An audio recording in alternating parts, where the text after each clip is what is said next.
Hey guys, and welcome to today's video. So today's video is going to be my review on the new Khamrah Qahwa fragrance by Lattafa Perfumes and how it compares to the original.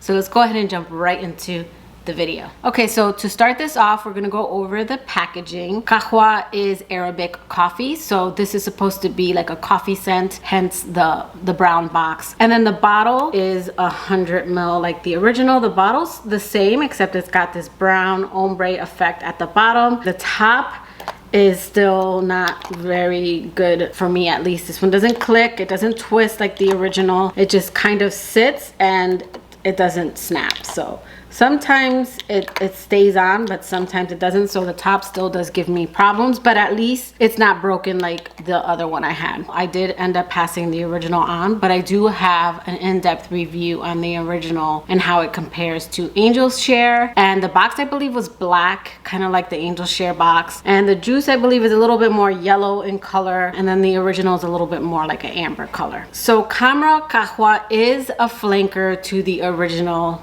Khamrah, and it's a true flanker. It has the DNA of the original with some slight differences. I did look up Qahwa and it does mean Arabic coffee. So with a name like that, you expect there to be a note of coffee, and while there is a note of coffee, it is one that I kind of have to be searching for. But let's go ahead and get into the fragrance. So Khamrah Qahwa is described as warm, spicy, sweet, vanilla, amber, coffee, musky, white floral, powdery, and fruity, with top notes of cardamom, ginger, and cinnamon, middle notes of praline, candied fruits, and white flowers, and base notes of vanilla, coffee, benzoin, musk, and tonka bean. So just for reference, I'm gonna go over the notes on the original. So the original Khamrah has top notes of cinnamon, nutmeg, and bergamot, middle notes of dates, praline, tuberose, and base notes of vanilla, tonka bean,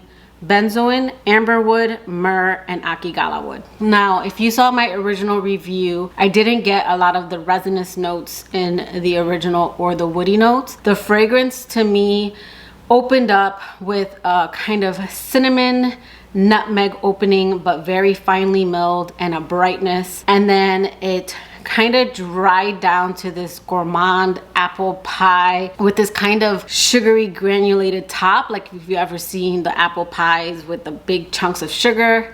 I did get a lot of like a sugary sweetness from the original.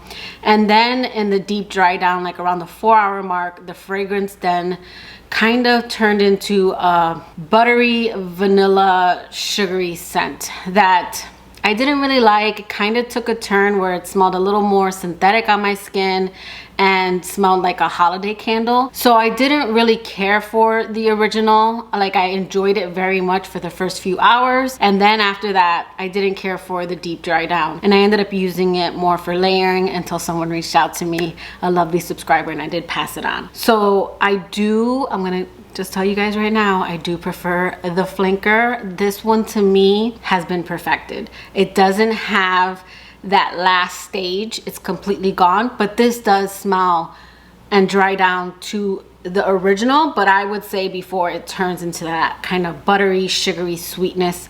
And I do believe it's because the dates have been removed from this one. So this one doesn't have any of the woody notes, but again, I didn't get it in the original.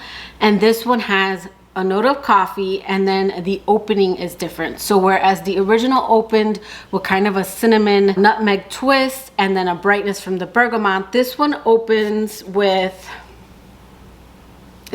cinnamon, but you also get the cardamom and the zesty ginger. So instead of a holiday spice, you get more of a bolder spice and a touch of cinnamon, and then you get like a zestiness from the ginger. And then right away you start to get the other notes, making it calmer. You start to get the sweetness from the praline, you get the vanilla. I do pick up on the resins in this one just a little bit more. This one's more warm, it's rich, and there is something a little bit more bold, and that is the coffee note. Now, this scent isn't overly coffee. I don't like overly coffee fragrances, but I do wish it was dialed up just a little bit more because it is a really nice note, but you kind of have to be looking for it. It's one that I get it more on my clothes than I do in the air, but it's gonna be different for everyone because Dennis can smell the coffee in this fragrance. I did tell him that this was a unisex fragrance and it's one that he could wear, so he did test it out. And he said it was just a little too sweet for him and he didn't care for the coffee note. So you might pick up the coffee note just a little bit better. I don't really get it as strong in this one. I just wish it was a little bit more. I do get it in the opening with the kind of warm, spicy notes, and then as the warm spicy notes taper down, I get it just a tiny bit more with the sweetness that's coming from the praline, and then I get the vanilla and the tonka bean. And then as the spicy notes taper down and the vanilla and tonka bean come through, I don't really ever get like white florals in this fragrance, but I do get a butteriness, which in the original they do list tuberose. It's not as strong in this fragrance, but I do get almost like a buttery tuberose that I get in the original, but it's a little bit more soft in this fragrance. And then again, I just get all the sweetness. The difference in this one is, I would say the opening, it's more spicy, and then in the deep dry down, it doesn't turn sugary, vanilla, buttery sweet. But you might actually prefer that. I do prefer the notes that they added in here and then the notes that they took away. I enjoy that they took away the dates. The dates were really nice the first few hours, but then as this scent passed that 4-hour mark, I just didn't like the base notes that were left. Okay, performance. I would say this fragrance has above moderate performance. It's not overly beastly, but it is a fragrance that leaves a sillage.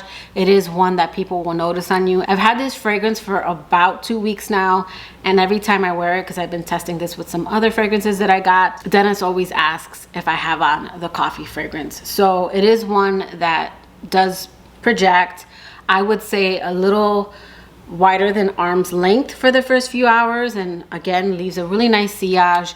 And then this one does last 8+ hours on my skin and my clothes. It's one that when I wake up the next day, I definitely smell it. So I would say the performance on this is outstanding. So in short, this is the Khamrah that I prefer. I really enjoy the slight differences in this one. I like the ginger, the cardamom that's in here. I like the coffee, although I wish I just got it a little bit more. It's like a whisper of a coffee, I would say. And I do enjoy that they took the dates out of this one.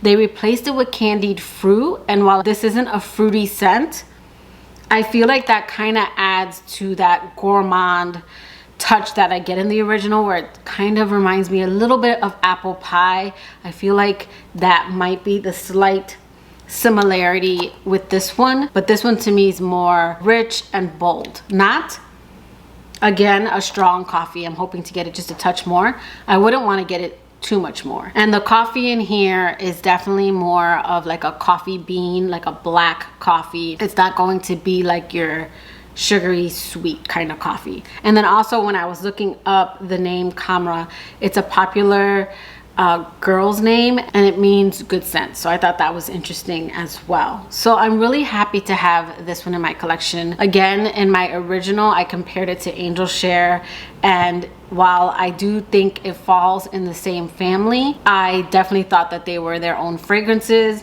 So I really love that I have this edition where it's more on a coffee side and then this one's more on a boozy side.